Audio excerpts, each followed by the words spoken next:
Assalamualaikum warahmatullahi wabarakatuh. Perkenalkan, nama saya Dini Oktaviani, biasa dipanggil Dini atau Dini Okta.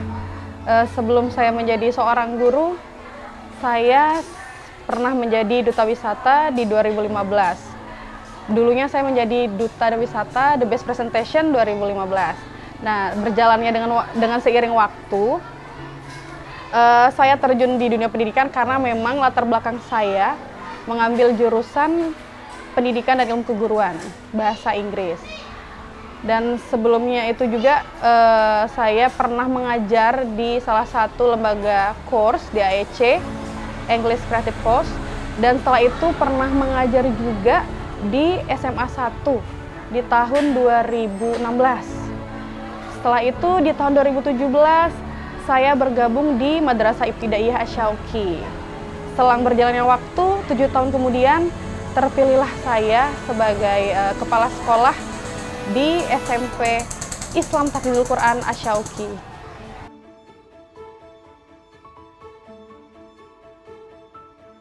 Menurut saya cukup sangat susah.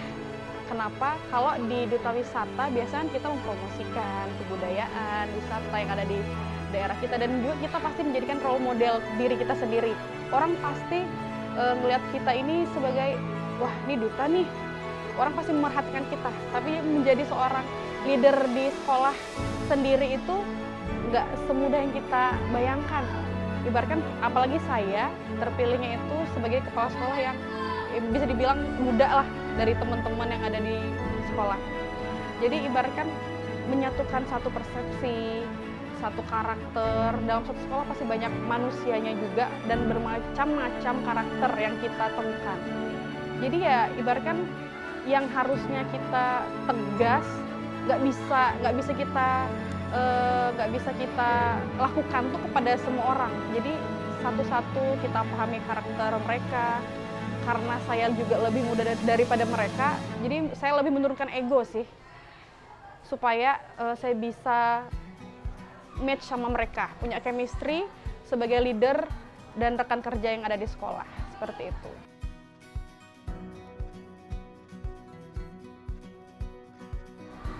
Asyauqi adalah salah satu lembaga pendidikan yang mengangkat salah satu ciri khas yang di sini yaitu penghafal Al-Quran atau tahfidzul Quran.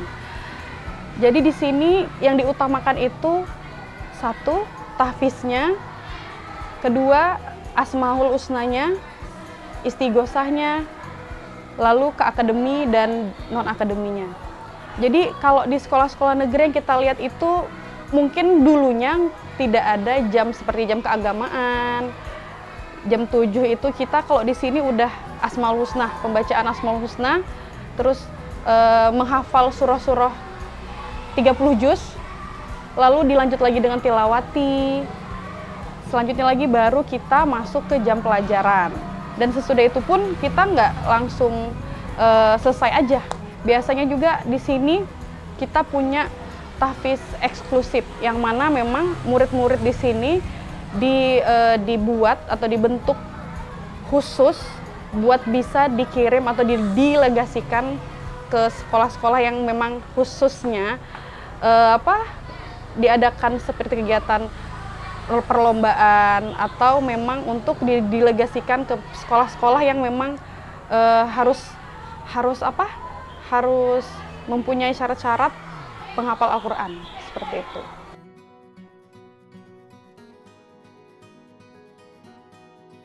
Meskipun sekolah kami di sini termasuk sekolah swasta, tetapi untuk bantuan dari Dinas Pendidikan itu kami masih mendapatkan sentuhan-sentuhan tersebut. Misalkan seperti bantuan BOSP yang biasa kita kenal bantuan operasional sekolah pusat, yang dulunya itu Bosnas, dan Boskap, bantuan operasional sekolah kabupaten. Dan alhamdulillahnya dari pihak dinas pun itu tidak mempersulit sebenarnya. Jadi mereka sangat membantu sekali. Seperti misalkan ada pelatihan-pelatihan, kita selalu diinformasikan baik secara online maupun offline. Lalu juga misalkan ada bantuan yang seperti Chromebook, komputer maupun elektronik yang membantu sarana dan prasarana yang ada di sekolah, mereka pun selalu menginfokan. Dan dari pihak pengawas pun juga selalu mengingatkan agar kami tahu nih ranahnya, arahnya nih mau kemana nih, minta bantuannya. Nggak dilepas begitu aja. Jadi ibaratkan, apa sih yang kalian butuhkan?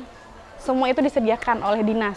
Jadi tinggal bagaimana sekolah kami ini aja nih, yang lebih agresif, yang berinisiatif untuk mencari tahu, ini kemana nih, kita perlu apa di sekolah, dan kita ngajuinnya nih harus kemana. Gitu. Kalau dari dinas sendiri pun, semuanya ada.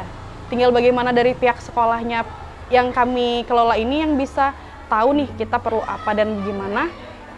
Dari pihak pengawas maupun dari dinas pun sangat membantu. Seperti itu.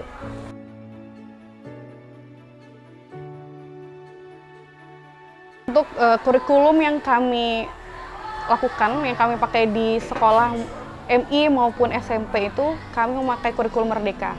Karena yang kita tahu, dari Menteri Pendidikan dari pusat itu udah mendeklarkan nih bahwa kita memakai kurikulum Merdeka. Jadi dari dinas, dari pusat ke dinas provinsi maupun kabupaten juga men-sharekan ke sekolah-sekolah baik negeri maupun swasta itu harus memakai kurikulum yang sudah dicanangkan, yaitu kurikulum Merdeka. Dan adapun kendalanya itu Kak, memang ada kendala dari kurikulum Merdeka ini tersebut.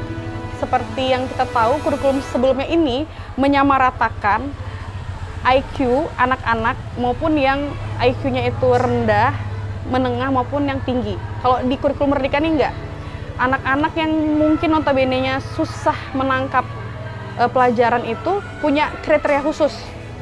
Jadi kita nggak bisa memakaikan ke anak yang memang normal ini naik kelas nih, tapi yang ini nggak bisa naik kelas, nggak gitu. Jadi kita harus membuat ulang lagi, ada kriteria khusus.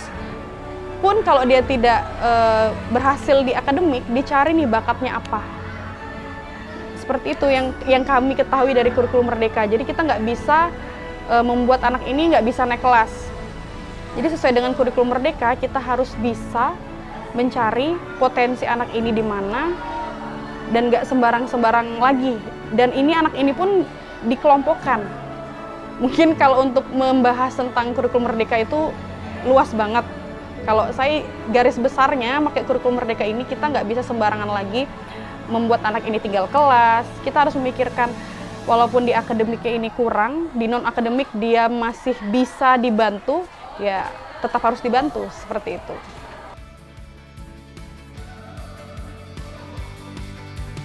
Harapan kami yang mungkin mewakili sekolah kami sendiri untuk Dinas Pendidikan dan Kebudayaan yang ada di sini,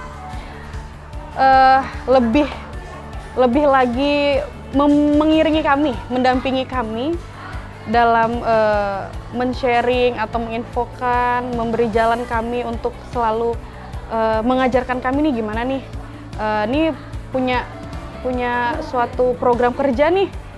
Cuma sekolah-sekolah yang lain kan ibaratkan kayak sekolah-sekolah yang jauh atau swasta yang baru banget dibuka itu kan pasti kurang info. Bagaimana caranya kalaupun bisa mereka datang. Nah, yang saya salutkan dari Dinas Pendidikan ini kan ada pengawasnya nih masing-masing. Seperti kami SMP punya pengawas. Dari pengawas ini yang saya rasakan sangat membantu sekali. Padahal pengawas ini ibaratkan bukan domisilinya bukan di Tenggarong, tapi di luar Tenggarong. Beliau jauh-jauh datang ke sekolah hanya untuk memastikan nih kerjaan Kepseknya ini udah sampai mana, gitu kan. Jadi kalau memang ada belum program yang sesuai dengan Dinas Pendidikan kasih, misalkan yang sering sekali kita lakukan itu setiap tahunnya itu SPJ, BOSP sama Boskap. Nah, ibaratkan kalau memang ada keterlambatan, kita dipus oleh pengawas.